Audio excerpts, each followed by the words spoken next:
Hi everyone, and welcome to the next of our Thrive webinars, AI voiceover, Gimmick or Gamechanger. The topic of AI voiceover is a bit of a hot one in the industry at the moment. We've seen lots of news articles around people cloning famous people's voices, and that got us thinking about whether it was ethically sound, whether there were any concerns around consent, and really we felt like we should open up the topic of conversation to a broader audience. So hence today's webinar, where I'm joined by 4 fabulous people, and I'll let you each introduce yourselves instead of me doing that for you. So I'll first pass over to Nilafar to introduce yourself. Hi, thanks Helen for the invite. I'm glad to be here. I'm Nilufar, Head of AI and Thrive. Good stuff, thank you. And Rory? Hello, I am Rory Barnett. I'm a voiceover artist, and I do a lot of work in e-learning, among other things. Excellent, thank you, Rory. Adam? Hi, really glad to be here. I'm Adam. I'm from Colossyan. I'm a software engineer, bringing in the technical part of the conversation, hopefully. Great stuff. And Kevin? Hello, everyone. My name is Kevin Alster. I'm the head of Synthesia Academy. My role is really to help people figure out what to do with AI video and how to communicate better with video, and do that mostly through customer education and helping our clients build solutions with AI avatars and voices.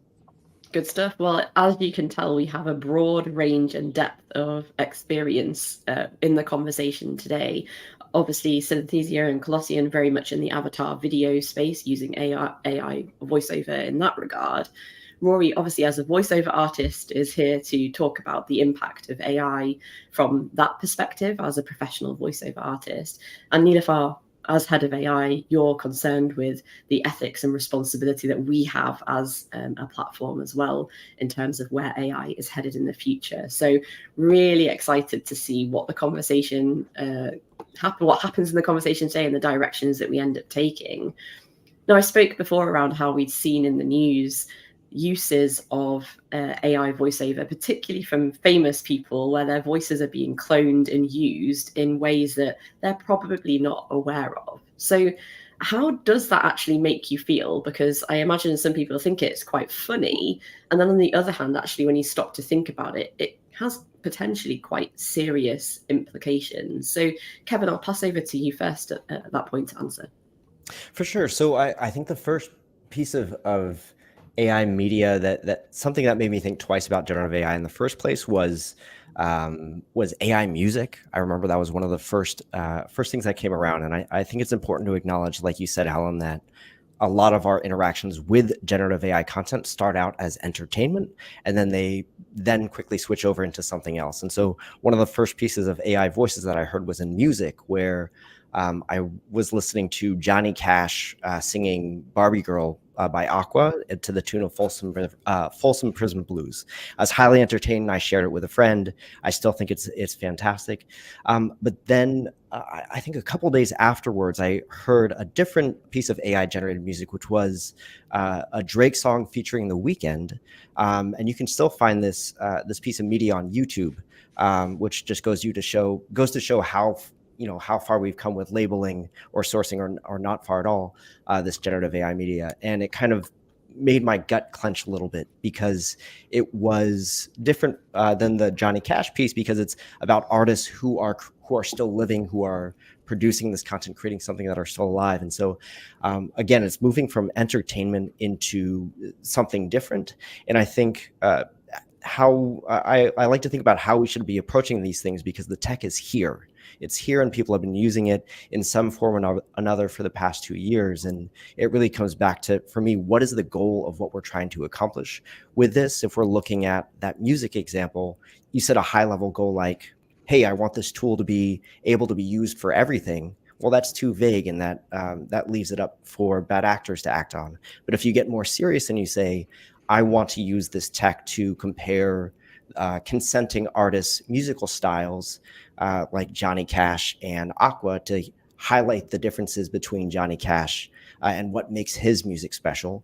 I think it really comes down to goal and intent and focus, because again, these tools are here, people are using them, and it's important to figure out how we actually shape what's the purpose of these and what we use them for. Goal, intent, and purpose is really useful to think about, and I think that requires almost that kind of step back and intelligent thought, critical thinking about what it is that you're using a tool for and why you would be using it. Nilüfer, how do you feel about that use of famous people's voices or other people's music, that kind of stuff? I think Kevin touched on a very important point on that. Are we using it for the right purpose or not, even if it's creating a music or using someone's famous voice? Particularly on that topic, I think we need to be very clear about the ethic. As you know, I'm interested in that, on the ethics and the transparency and the legal framework of that. So did we get there, like, if it's okay to use the famous people's voice if they are happy to do that, if they have given their consent, if they're aware that their voice is used and they're basically happy for us to use it. And it's not about everyone going online and trying to create a piece of audio or voice based on someone's, like, using someone's voice.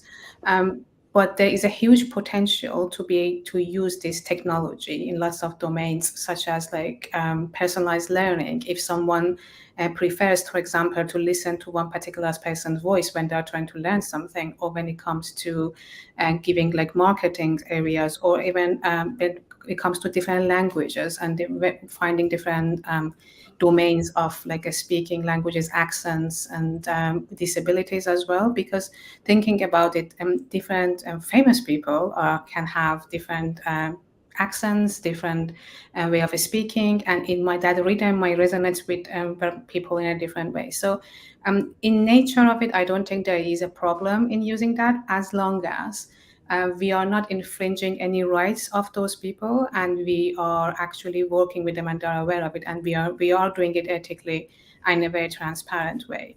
And that, for me, is the most important factor.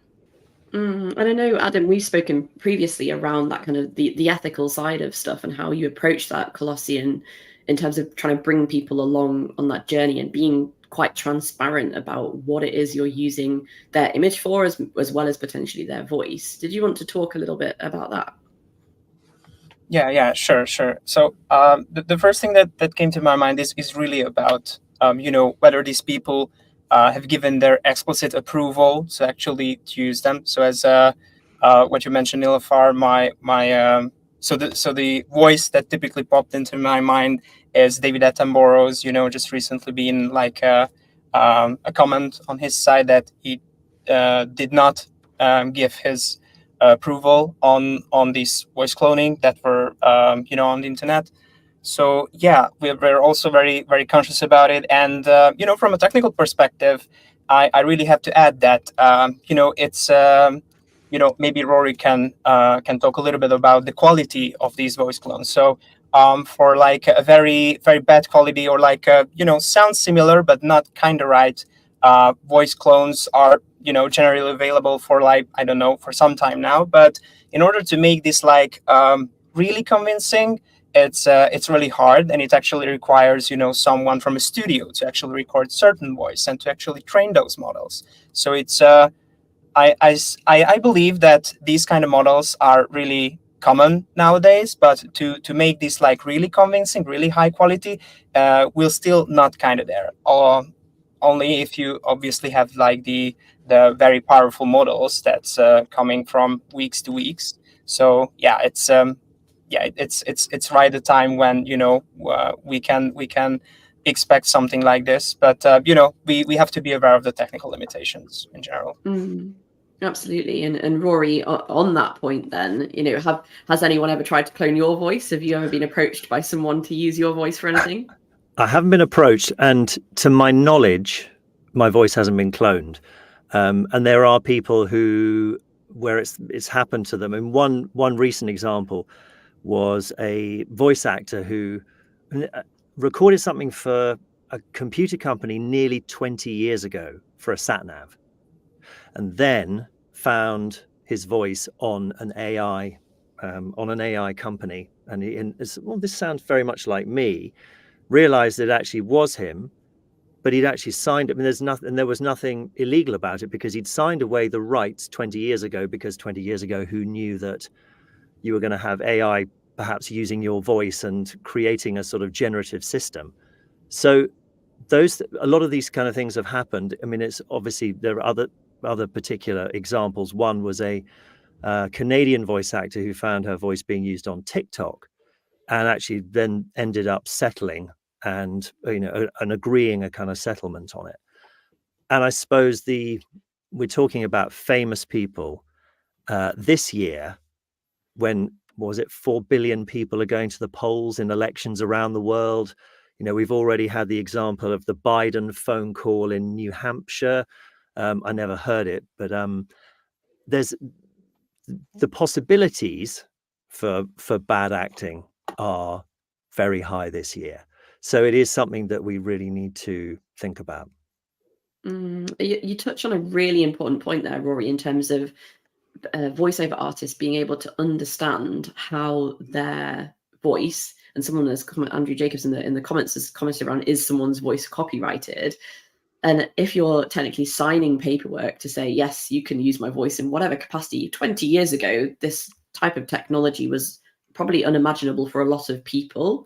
Yeah. And so it's still being utilized in that way. And now, and it's still being, those kind of that paperwork still being applicable now is really interesting. And Kevin, I know in the build up to this conversation, we were talking around how you often support people through that process of understanding how their voice or their data or their information is going to be used. Is that something that's really important to you?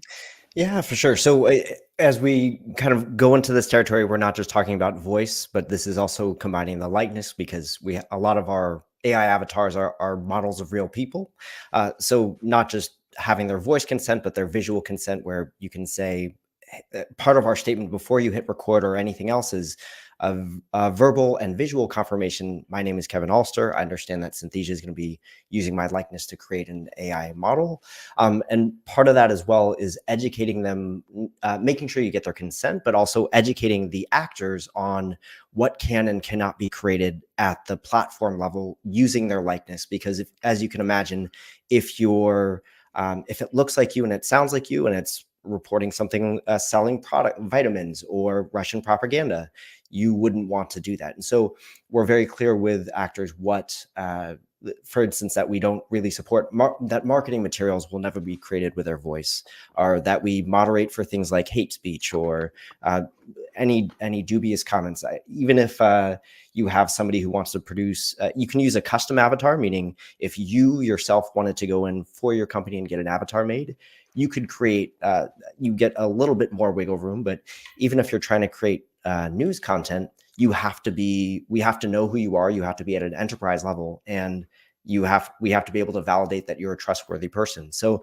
again, it's going not just to the actor's consent of having their voice and their likeness cloned, but also on the platform level, there's a lot of responsibility put on the companies who are developing these tools to moderate while we figure out how these tools are going to be used in practice, because again, it's widely available to all. And we've seen platforms like any of the X, formerly known as Twitter or Facebook, we can see how if you don't moderate that content, it gets weirdly out of control very quickly.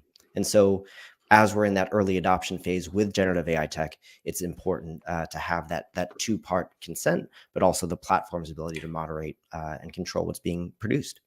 Can I jump in quickly on a question? Sorry, that Andrew put in the chat, which is someone's voice copyrighted?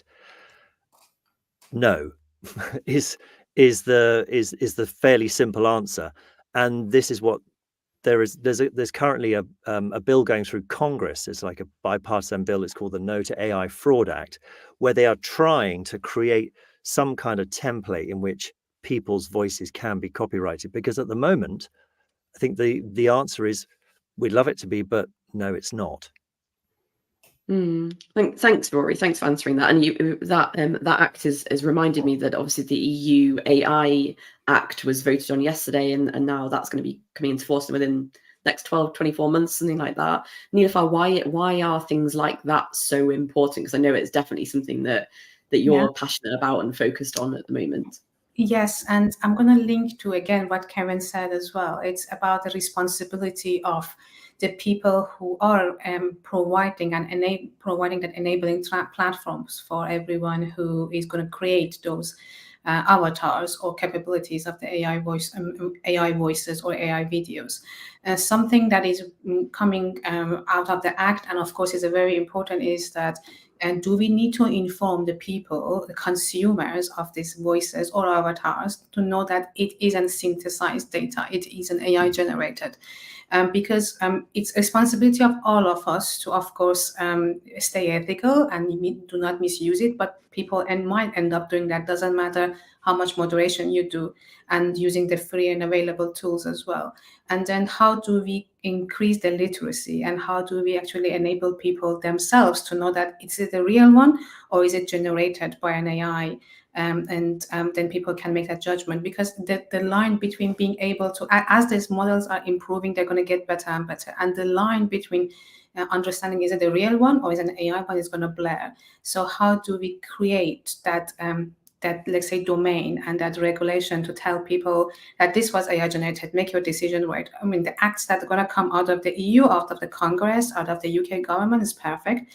They're going to regulate the platforms that they are enabling us to create this, as well as create the law and regulation for people using it or creating bad contents and the misuse of it, control on one side.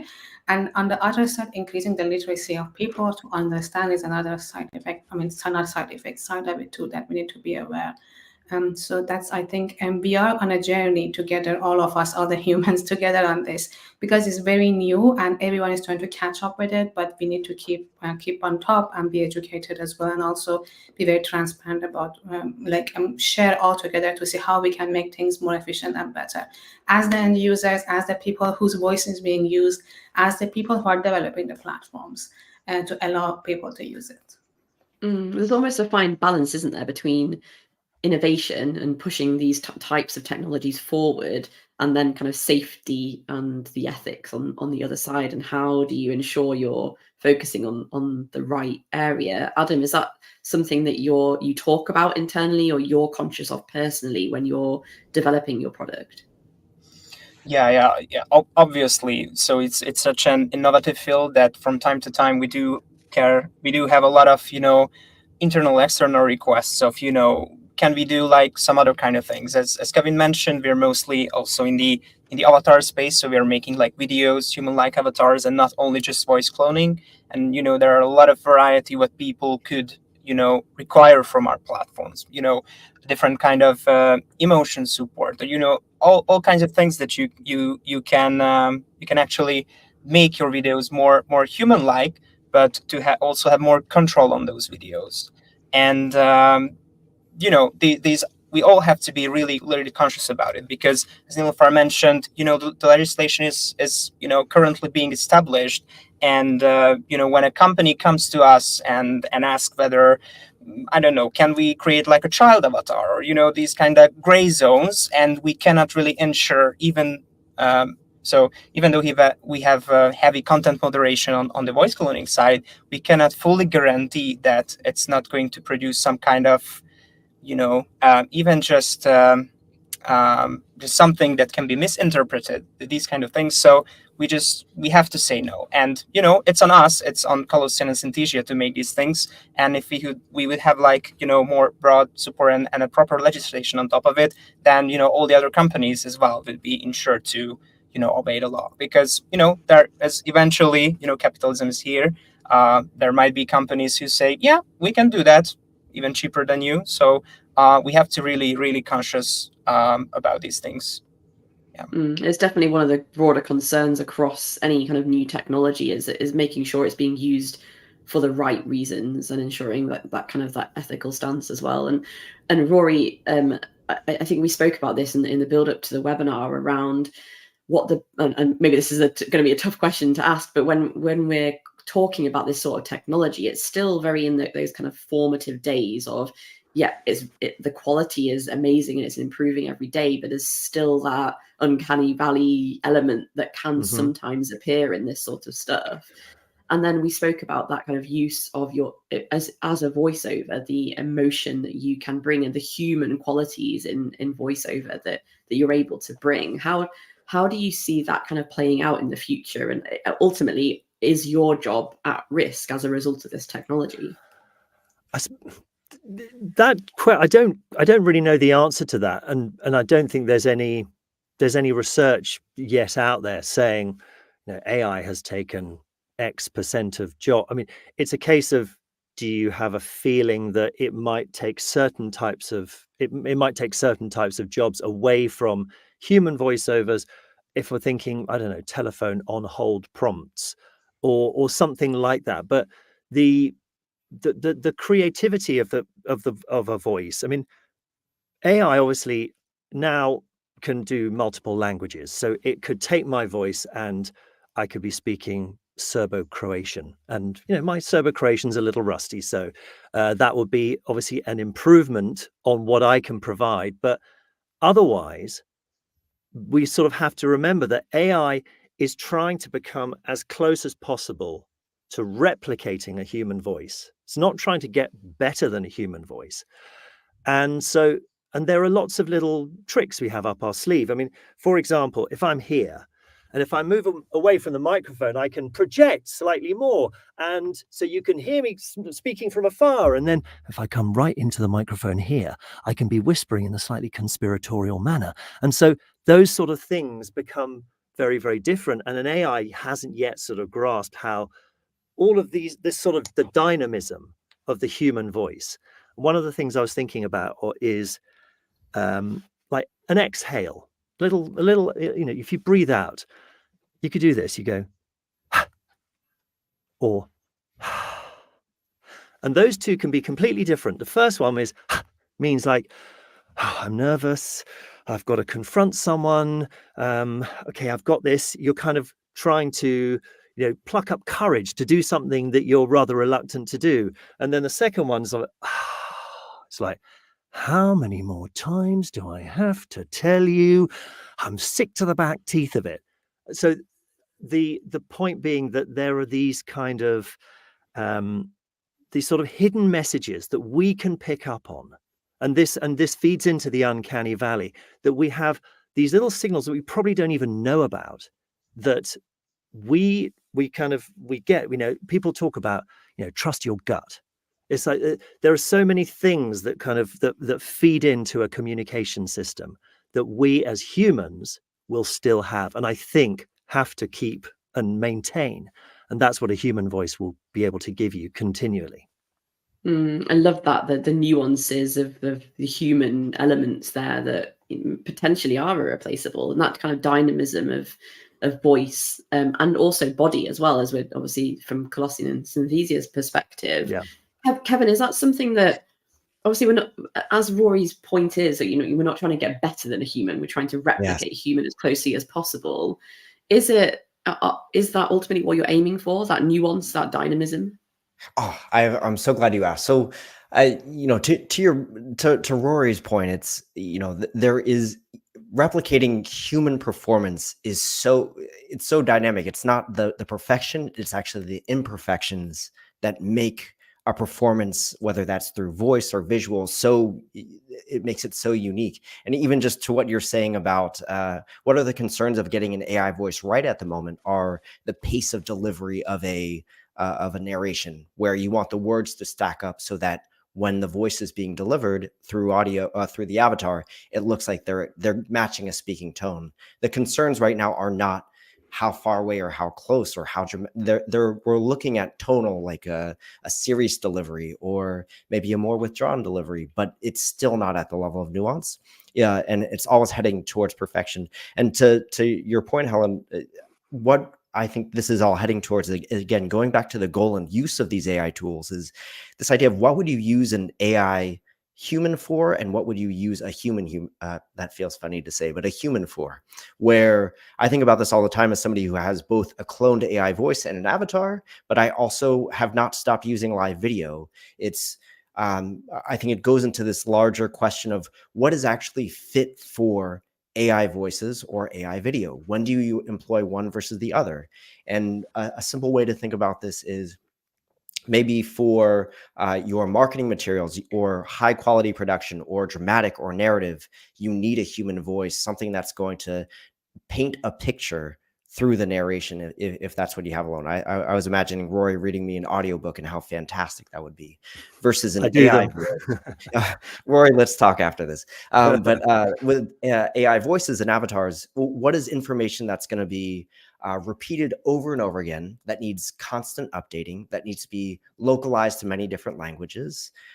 That's something like an airline video where I'd hate to say it, Rory, but I don't think that we necessarily need a professional actor for Japanese, English, Spanish, Italian, and Serbian, Croatian, because something might change the next month. That could be that could be a click of a button or changing something in a script, and it needs to go out right away. So again, maybe in that use case, it's about speed or efficiency, but not performance, unless you're a super luxury airline and having that personal touch is super important. But in that case, of course, people will license their voices as well. So then, so there is a remuneration for the voice, that their voice is being used, albeit in an altered way. And I know that lots of people, are licensing. There are some really busy voiceovers who sometimes, let's say for a pickup on a job that they're too busy to do, they have licensed their voice, and it can be used for kind of small little drop-ins of corrections on a bigger job. So yes, it can be used in certain ways, like, and the languages, yeah, exactly.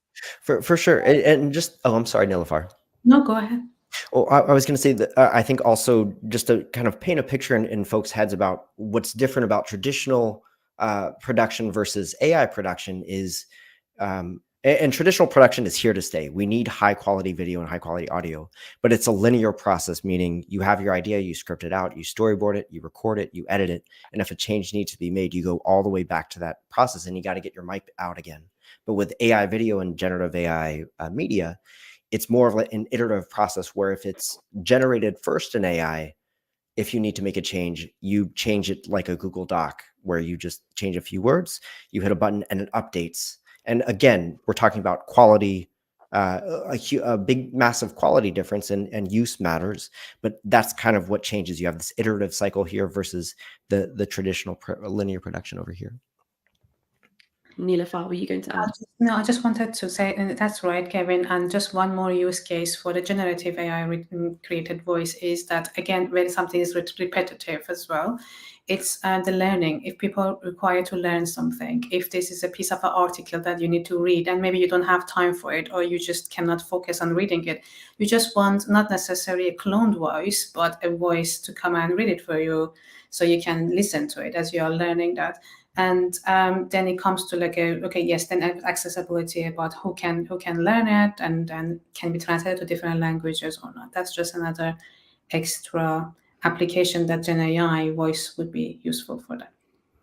I think the conversation around languages is really significant for a lot of L&D teams as well, because as business becomes even more global than it already is, that businesses have different bases across and different audiences spread across the globe, and being able to create content in different languages has always been a huge cost for people. So if you're able to do, as Kevin and Nilüfer have said, and create content in those different languages in different formats, then you're potentially opening up access to information to people that may not have even previously had it as well. So I do see there's some real benefits from that perspective too.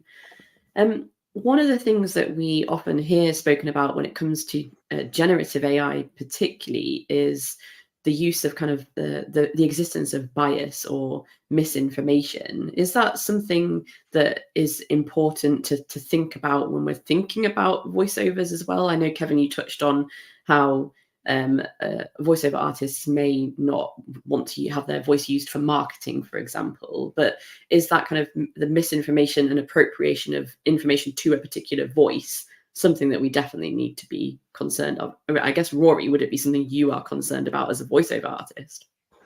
So can you just repeat the question? So I was halfway reading a comment and I thought, oh, I'm not going to be asked this one. Sorry. Thought it'd be an interesting different spin. Would you be worried about your voice being used for something that you don't personally agree with? So I know Kevin mentioned that they ring fence voice away from kind of marketing perspective, but even then, is that kind of bias or information? Yeah.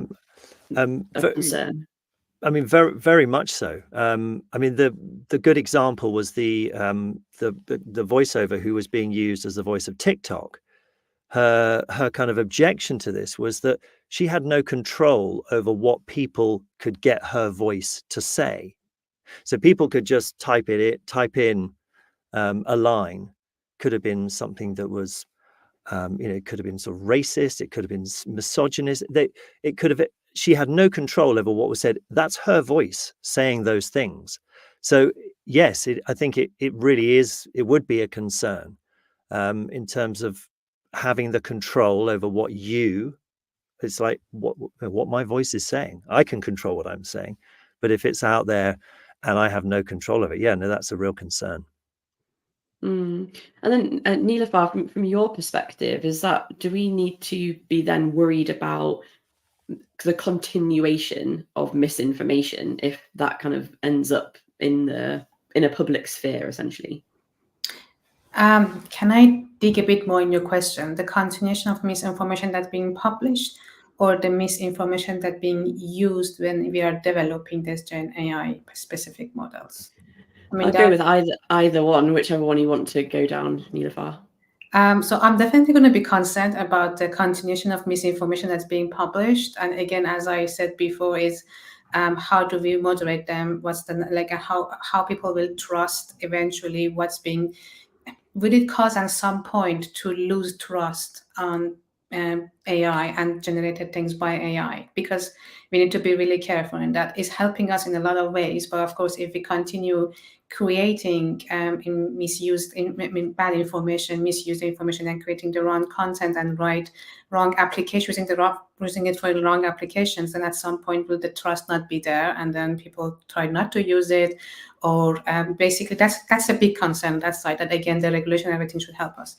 Then we have another problem, which is that when we are trying to, of course, that's a slightly different problem when we are developing the models that they're going to make us better and better for finding the rhythm, finding the tone of the voice, finding the way of speaking. Because these models, the more you give them a specific problem and the more data that you give them, they're going to try to get better and better. Okay, so how do we give? What kind of information do we give if we want to train someone on the rhythm of their speaking, right? Like in the tone of the voice as well.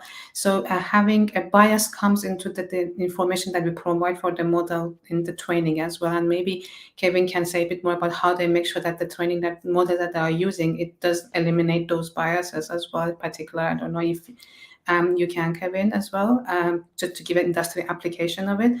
But then we have to be cautious about the misuse of information in both sides, right?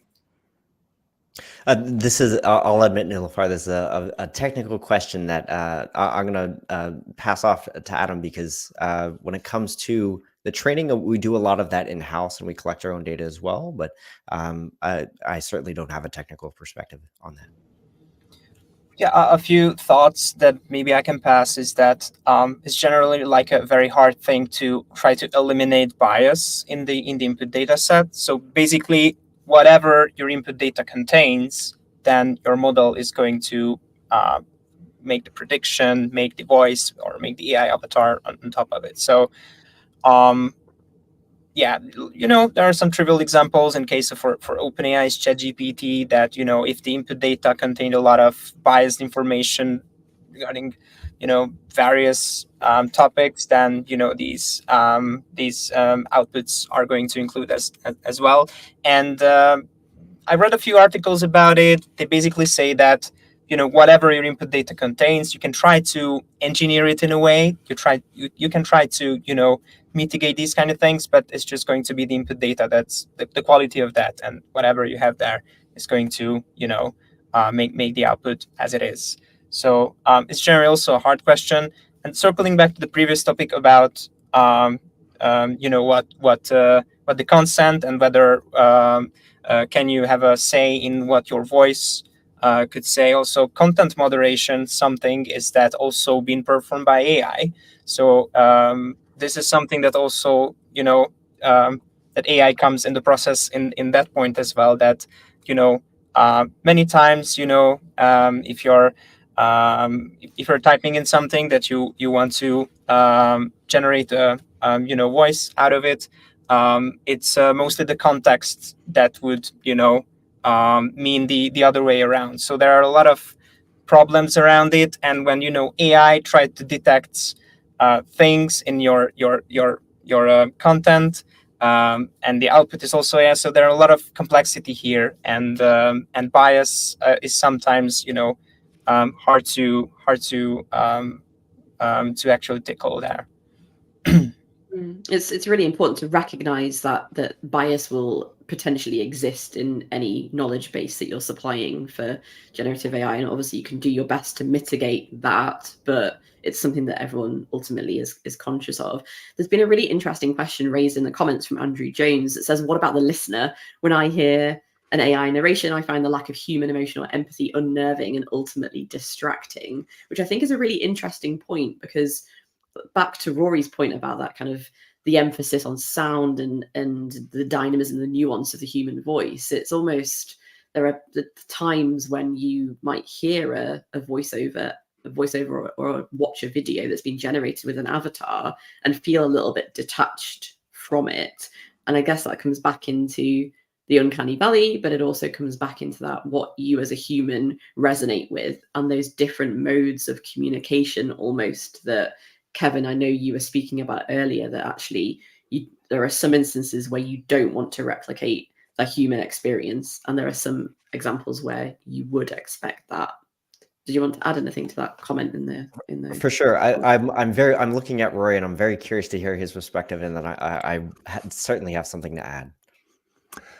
Well, Andrew, thank you. I'll pay you later. What about the listener? When I hear an AI narration, I find that lack of human emotion or empathy unnerving, ultimately distracting. I think also going back to, we were talking about the labeling. And I think that a lot of people talk about transparency being an important part of this.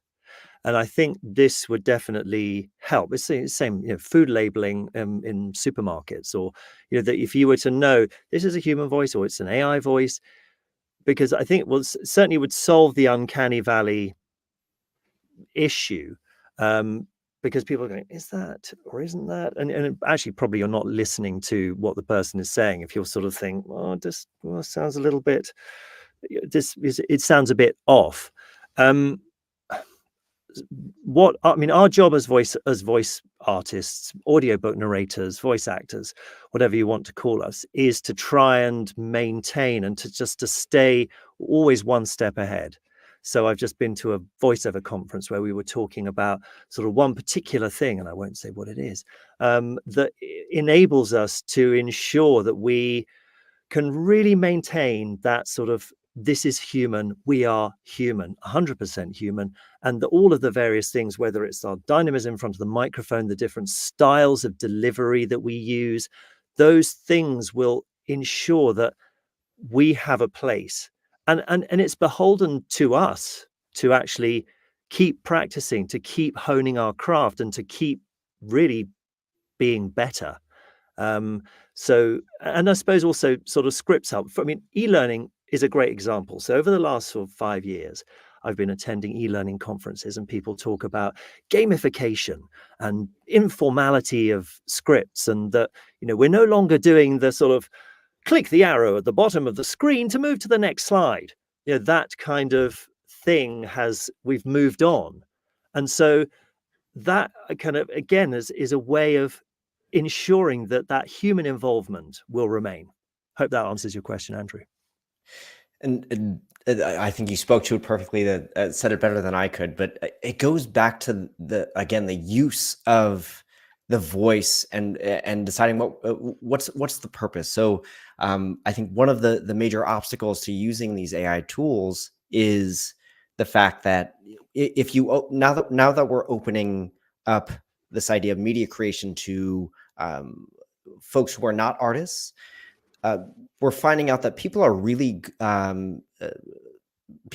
at watching video and listening to audiobooks and podcasts, but they're not really good at making them. And that's where a lot of the education comes in, where just because you have access to an AI voice doesn't mean you're going to deploy it correctly or deploy it in a way that viewers expect to see, or in the media content where they're listening and watching avatars. And to that, to Andrew, to your point, I find human emotion, empathy, the lack of a human emotion, empathy, and unnerving. I'm very curious to know where, what was the context in which you heard this, because AI tools, I think, are good for maybe talking about topics like compliance or safety, but then probably not so good when you're talking about difficult conversations between a manager and a direct report in the office. You would want that human emotion and empathy. You wouldn't want perfection. You'd want all the nuance and imperfections that you can capture in building a story. So I think it goes back to this point. I think we're going to continue to have artists around for a very long. They're going to continue to go on because, again, we don't, as new creators, people who have access to these AI tools, we're really good at watching the video and we're really good at listening to audiobooks and podcasts, but we ourselves need to educate ourselves on how do we actually make quality content that people want to listen to? How do we deploy it in the right way? Yeah, exactly, Kevin. And I think we've covered a lot of different ideas and points here throughout the conversation. So as we head towards wrapping up, I'm really interested to know, what are you most excited about for the future of AI, maybe in general, but obviously we could maybe be a bit more specific in terms of AI video or voiceover if you want to go down that route, Adam and Kevin. But Rory, I'll come to you first. What are you excited? What are you looking forward to? Probably excited is maybe not the right word, but I know that AI it's here, so there's no getting around it. I know, and there are obviously. I will say one thing. I'm not, I'm not the client. I am the humble vessel who reads the script and interprets it and tries to bring it to life. But is there a potential where if you become too focused on using AI for your e-learning content, for example, that it actually hampers the creativity that people have been building up and to try, because I suppose you're creating modules in order to get your employees to learn stuff and to engage with it and to find it interesting and to really to develop as people and as part of an organization. So that would be my kind of question that I would put out there as far as AI is concerned. Yeah, really interesting. And Nilüfer, do you have a build on that? I mean, the question on build on what Roy said, or your answer to your question? Yeah, a build on what Rory asked. So I think what I would say is that perhaps we can think about it in a way that AI would help people to become to do what they can do in a better, more perfect way. Okay, so it would help you improve on whatever applications, like whatever that you're doing in your job, and enables us to do our work better. And I was just reading the comments again as Roy was speaking, and there are people talking about how actually AI, one of the LinkedIn user, can it like replicate human voice, or is the human AI can be only used in moderation and not human voice. But I think with all the new advances that is happening in AI, and there will be a space that perhaps, I don't know, in future it can help you optimize the voice and the way that you are speaking, or they can deliver something. I really don't know an exact application, but how can it be delivered, or how can you make the applications better? Of course, the AI is here to help. I mean, I see that AI is here and is going to help us do our jobs enormously better, and enables us to do enables us to actually come up with new ways of doing things, and not only in the domain of the voice and learning, but in all the domains to help us create, like push the boundaries and go forward and help our, as I said, help our jobs, help us do our jobs better, what we are good at do better, or maybe identify what else we are good at, because it gives us times, right? So that's how I'm saying it. But as long as we are using it appropriately and we are building that trust in using it as well, and we're not pushing it away, and we know how to use it. So that's how I am seeing, and that is what I'm excited the most as well to answer your second question about, is the opportunities that it will give us we are going forward, from everything to protein engineering, all the way to creating videos. How would be better, and things might change a lot, like how in 2-3 years we can see the complete new usage of AI being in people's hand and experiencing it as it is with ChatGPT and Gen AI. Things will change a lot, hopefully, in a better way, of course. Lots to be excited about there, definitely. Adam, what are your thoughts? What are you excited about? Just a thought on what Rory said. So I think in certain aspects there are already some signs that you mentioned that that the generative AI might impact like creativity and some kind of things related areas. I do see like a few trends. There was this recent study about what software engineers used for AI, creating more code. So like these code generation tools, that they see a tendency of declining code quality for AI generated code, because it's easy to create bad quality code, and AI also figured this one out. Also, like millions of people uses OpenAI's ChatGPT day to day. Give me like 5 ideas to sell this kind of product, and it's going to give you the same 5 ideas for all those million people. So I do see some early signs of what you've mentioned that you'd like to see in the future. I do believe that humans' creativity is still with us, but it's just interesting to think about what this how this will change our future. So on the other side, what I would be interested about, as also Rory mentioned before, that AI is it has a lot of things that cannot replicate in real human voice, but I'm really interested if what else it could learn. I mean, those imperfections, those small things that just can learn. There's still a lot for these AI models to be improved, but I don't know. So these questions, that what else it could learn about those imperfections, for example, and what else it could learn about how we actually listen to those voices, for example, like for example, like how much the context of what you're trying to say matters in some cases, as you showed us a few examples of different techniques. So yeah, I'm just interested to see what the technology is capable of.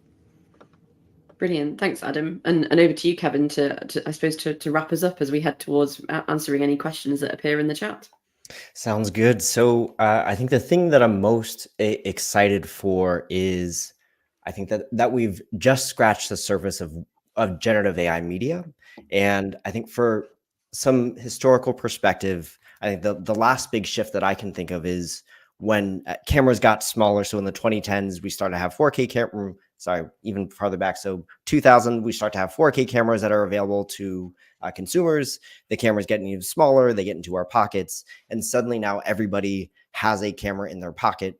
And I think this also coincided with platforms like YouTube, where now you can not only shoot the video, but you also have a place to display that video and for an audience. And so what did that do? It enabled a lot of people to not steal the work of Hollywood producers or documentarians, but it allowed people to share stories from across the world.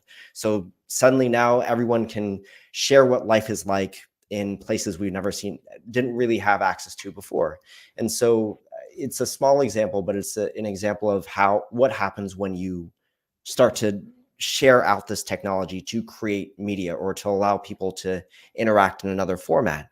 And I think, I feel bad for dishing on folks to say that, hey, just because you have the tech, you need to learn how to use it to create stuff. That time will come. And I'm very confident that just like we figured out what user-generated content on YouTube and TikTok and other channels, it's so mainstream now. I'm excited to see what happens when generative AI content with the right ethics and guardrails and all the other subtext that we should really be putting under this, and the laws and the tech to recognize what's AI generated tech versus not. I'm excited to see what more people will come up with, because we're putting this medium in this format in more people's hands as the tech becomes more easy to use and create. So I'm excited for what people will make. Lots of exciting opportunities for sure, and I love that the innovation kind of sits in everyone's hands for this, and everyone is able to feed into what that picture might look like if we're able to recognize that we're doing it safely and with the right foundation in place, like you say, Kevin. I think thank you all for sharing your insights and your perspectives. If anyone wants to add any additional comments in the chat or ask us any questions, then please do, just as we head towards that hour mark. But one of the things that has come up in the conversation as we've been talking is the idea of making sure it's really obvious when you're creating content that has been generated by AI or has had AI feed into it as well. I know kind of on social media, there's the potential to tag content in that way, but what else, Niloufar, can people do from a practical perspective to showcase that? Is it is it as simple as tagging in the metadata of content, or are there other steps as well? I think tagging the metadata in the content, be very clear in the title of the product, like content that is being generated, that is generated by AI and like is synthesized by the AI as well. That would be another way. Depending on what medium they're sharing it as well. Is it on YouTube? Is it on the company's website? Is it they're putting in the TikTok or on the Instagram? How they are sharing it as well. But it's generally being very clear on the descriptions, and of course for the bigger platforms is like having it, tagging it under metadata, and a way of making it clear that for the end users that it's been generated by the AI. Lovely. I'm sure you might have some processes already, Kevin, for that. Well, I was going to suggest, yes, I mean, there is meta tagging, and if folks create video with a freemium account, it's watermarked. But what I wanted to add on top of that was I suggest folks check out the Content Authenticity Initiative, which is a group of industry folks and tech companies that are coming up with, they have two things. One, they have a set of industry standards on what responsible use of synthetic media looks like. And that's a group that Synthesia is a part of, to help determine what we should expect from other tech companies who are using these tools, and that they should be transparent about the usage of the tech. And something else to call out that they're doing as well is, I think what you're alluding to, Niloufar, which is establishing tech for establishing the authenticity and provenance, which is just a nice way of saying, is this thing AI generated or not? And where does it come from? So that you can take somebody's iPhone picture, it appears in the Wall Street Journal, somebody sees that, decides to take it into Photoshop and edit the coloring and then post it somewhere else, and maybe somebody takes it into their AI tool. Each of these steps, somebody can click on any image to see what is its provenance, where has it lived and been delivered, and how is it modified? Was it with AI? Was it with Photoshop? And so it's just a way to, both at the tech level, to encourage other technology companies establish what the industry standards are, and then also the provenance, what happened to it when. Brilliant, thanks, Kevin. And Rory, you'll be really pleased to know, as ex-BBC, that the BBC now run how we verified this block on their website. So it's great to see practical things like that coming into play as well. Yeah. And I know that the whole, I think there is now a BBC misinformation unit, which has been set up obviously over the last 4 or 5 years, in order to try and really establish what is real, what is not.